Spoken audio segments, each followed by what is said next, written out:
इस वीडियो में हम लोग रेस्ट एपीआई देखने वाले हैं। तो रेस्ट का मतलब क्या होता है? रेस्ट का मतलब होता है हमारा representational state transfer, style of architecture for building web services and set of principles. देखिए, रेस्ट जो होता है ये एक आर्किटेक्चर है जो कि हमारा वेब सर्विसेज बनाता है। और वेब सर्विसेज क्या होता है? वेब सर्विसेज बोले, एपीआई बोले, एंड पॉइंट बोले, ये तीनों चीजें एक ही चीज है। तो ये क्या है? आर्किटेक्चर है जो कि एपीआई बनाता है या वेब सर्विसेज बनाता है। सेट ऑफ प्रिंसिपल, इसके अंदर कुछ प्रिंसिपल होते हैं, कुछ रूल्स होते हैं। वो क्या है? पहला तो है HTTP वर्ब्स। अब HTTP वर्ब्स क्या होता है? जो हमारा get, post, put and delete, ये जो है ये हमारा HTTP वर्ब्स है।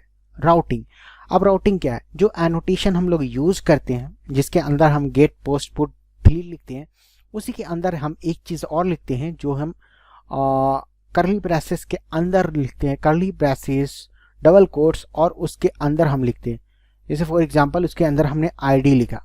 अब आईडी जैसे ही हम लिखा ना, तो अब जो हम मेथड लिख रहे हैं, फॉर एग्जांपल डिलीट के लिए लिख रहे हैं, फॉर एग्जांपल डिलीट के लिए मेथड लिख रहे हैं, तो उसके अंदर पैरामीटर में क्या करेंगे? हम इंट लेंगे और इंट के साथ आईडी पास करेंगे। अब क्या होगा? जब हम यूआरएल चलाएंगे तो यूआरएल में जैसे हम फॉर एग्जांपल yourapi.com/api/student/ उसके बाद जो आईडी नंबर होगी वो आईडी हम डालेंगे तो वो एपीआई कॉल हो जाएगा। तो राउटिंग का बेसिकली यही मीनिंग होता है कि राउट उस स्पेसिफिक यूआरएल पे, यूआरएल से क्या होता है? वो मेथड या वो एपीआई कॉल होता है। मॉडल बाइंडिंग, अब मॉडल बाइंडिंग के अंदर क्या होता है? बाइंड करते हैं हम लोग मॉडल को। तो यहां पे क्या होता है? एपीआई के अंदर हम लोग जो मेथड होता है उस मेथड में हम लोग स्ट्रिंग पास करते हैं या राउट पास करते हैं या हम लोग कोई डेटा पास करते हैं। वही जो पास करते हैं वो फिर हम वहां पे, जैसे कि जो हमारा यूआरएल है वहां पे वो जो पास करते हैं, तो फिर वो हमारे एपीआई पे हिट करता है, वो आता है। हिट करने के बाद वो डेटा हमारा आता है। जैसे यूआरएल में हम वो डेटा डालेंगे तो वो डेटा क्या होगा? हमारे एपीआई में आ जाएगा, वो डेटा शो करेगा। उसके बाद आता है हमारा कंटेंट नेगोशिएशन। कंटेंट नेगोशिएशन क्या होता है कि जो डेटा हम रिक्वेस्ट देते हैं, तो रिक्वेस्ट जो देते हैं और रिस्पांस जो आता है, वो क्या? रिस्पांस हमारा बेसिकली जेसन में ही आता है। तो ये जो रिस्पांस होता है वो हमारा जेसन में ही आता है। तो देखिए, रिक्वेस्ट हम जेसन में भी दे सकते हैं, आपको एक्सएमएल में भी दे सकते हैं, टेक्स्ट टाइप भी दे सकते हैं। लेकिन जो हमारा वेब ब्राउजर है वो क्या पढ़ता है? वो जेसन पढ़ता है। जेसन का मतलब क्या है? जेसन का मतलब है जावा स्क्रिप्ट ऑब्जेक्ट नोटेशन। जो हमारा वेब ब्राउजर है वो जावा स्क्रिप्ट इजिली पढ़ लेता है। और रिस्पॉन्स टाइप्स, अब रिस्पॉन्स टाइप्स क्या है? अब रिस्पॉन्स टाइप्स का मतलब क्या कि जो हमें मिल रहा है, जो डेटा हमें मिल रहा है। अब कौन सा डेटा मिल रहा है भैया?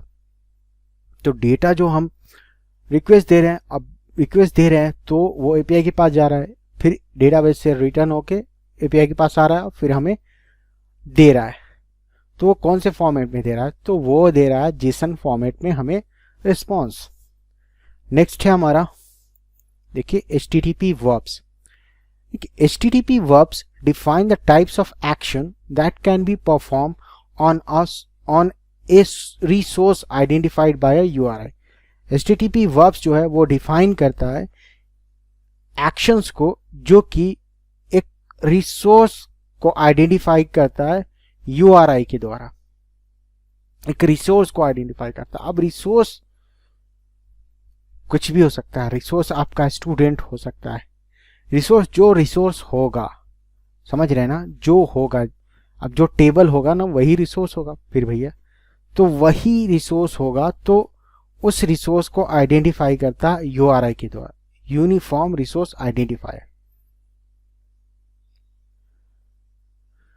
तो क्या होगा यहाँ पे, get, post, put, delete, patch options. Get क्या करेगा, गेट हमारा डेटा को रीड करता है, पोस्ट क्या करता है, क्रिएट करता है डेटा, पुट क्या करता है, अपडेट करता है, डिलीट क्या करता है, डेटा को डिलीट करता है, पैच क्या करता है, पैच भी अपडेट करने का काम करता है, ऑप्शंस क्या करता है, ऑप्शंस हमें बताता है कि जो एपीआई है उस पे क्या क्या परफॉर्म कर सकते हैं हम। नेक्स्ट आता है हमारा HTTP वर्ब्स। अब यहाँ पे हम एक्सप्लेन से देखेंगे, यानी कि फुल एक्सप्लेन करके देखेंगे यहाँ पे हम पूरा URL के साथ। तो गेट में पहला जो URL है गेट के लिए वो है https://yourapi.com। अब ये और api.com यहाँ पे हम जब हम लोकली यूज कर रहे हैं तो यहाँ पे क्या होगा, localhost.com। देन यहाँ उसके बाद /API/students, समझ रहे हैं ना। देन अब क्या होगा, ये जो है हमारा सारा का सारा स्टूडेंट का डेटा हमें लाकर दे देगा। नेक्स्ट हमारा गेट बाय आईडी। अब गेट बाय आईडी क्यों यूज किया, फॉर एग्जांपल आपके क्लास में 200 स्टूडेंट्स हैं। अब किसी स्टूडेंट का नाम राहुल है, अब उस राहुल का डेटा हमें चाहिए, उसका रोल नंबर है 185। अब रोल नंबर 185 है तो राहुल का 185 है, तो कैसे हम पता करेंगे, आईडी जब तक उसकी 185 नहीं डालेंगे तो उसका डेटा हमें कैसे आएगा। स्पेसिफिक डेटा जल्दी देखना है भैया, ऐसा नहीं है कि हम सारा का सारा स्टूडेंट का डेटा निकाल लिया आप ऊपर से लेके नीचे तक, नहीं, हमको एक स्टूडेंट का डेटा देखना है। अब एक स्टूडेंट का देखना है तो उसकी आईडी हमें चाहिए ही चाहिए। तो उसके लिए क्या लिखेंगे हम, https://yourapi.com/api/students_id। अब क्या होगा कि जैसे आईडी के बाद क्या, आईडी में क्या लिखेंगे हम, यहाँ पे 185 उसकी आईडी लिखेंगे, तो क्या होगा कि उस स्टूडेंट्स का 185 का डेटा हमें आ जाएगा। पोस्ट। अब पोस्ट क्या काम करता है, पोस्ट करता है क्रिएट करने का काम, क्रिएट मतलब कि बनाने का काम। तो उसके लिए हम URL क्या लिखेंगे, https://yourapi.com/api/student। देन क्या करेंगे, जेसन में हम डेटा डालेंगे। अब वो जो डेटा है आईडी ऑटोमेटिक भैया क्रिएट कर देगा, क्या करेगा वो, क्रिएट कर देगा आईडी ऑटोमेटिक और स्टूडेंट का डेटा दे देगा, मतलब कि स्टूडेंट का डेटा डाल देगा हमारे डेटाबेस के अंदर। देन नेक्स्ट है हमारा पुट। पुट का काम क्या है, पुट का काम है अपडेट करना, डेटा को अपडेट करना। अपडेट, अब फॉर एग्जांपल आपके पास 200 स्टूडेंट है, पहले ही भी मैंने बताया यहाँ पे 200 स्टूडेंट्स है। अब 200 स्टूडेंट्स को तो आप अपडेट कर नहीं सकते हैं, तो कोई एक ही स्टूडेंट को अपडेट करेंगे ना। फॉर एग्जांपल तो आपके पास सुमित नाम का एक स्टूडेंट है, वो गया लाइब्रेरी में और लाइब्रेरी से लिया उसने मैथ्स का बुक, मैथ्स का बुक लिया, वो 10 दिन पढ़ा मैथ्स का बुक।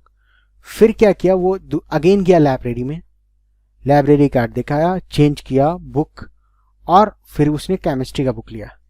अब क्या हो रहा है कि मैथ्स का बुक तो उसके पास था, अब क्या किया, वो केमिस्ट्री का बुक लाइब्रेरी से ले लिया।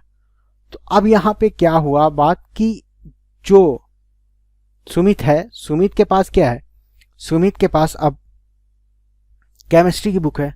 तो अब यहाँ पे तो डेटाबेस में मैथ्स का बुक डाला हुआ है, केमिस्ट्री का बुक चाहिए, तो क्या करना पड़ेगा, अपडेट करना पड़ेगा। तो अपडेट करने के लिए क्या चाहिए आपको, कोई आईडी चाहिए, सुमित की आईडी। अब सुमित का आईडी नंबर है 125। तो क्या करेंगे, यहाँ पे हम URL में लिखेंगे https://yourapi.com/api/student आईडी नंबर 125। अब 125 लिखते ही आप जेसन में डेटा डालेंगे, जेसन में आप डेटा डालेंगे जैसे chemistry colon book colon chemistry. तो क्या होगा कि अब जो मैथ्स वाली बुक जो थी वो आप रिमूव कर देंगे और केमिस्ट्री का बुक डालेंगे, समझ रहे हैं ना। देन तो क्या होगा, मैथ्स की बुक जगह केमिस्ट्री की बुक आ जाएगी वहां पे। अब है हमारा डिलीट। अब डिलीट, फॉर एग्जांपल मैंने अभी पहले ही बताया कि आपके पास 200 स्टूडेंट्स हैं।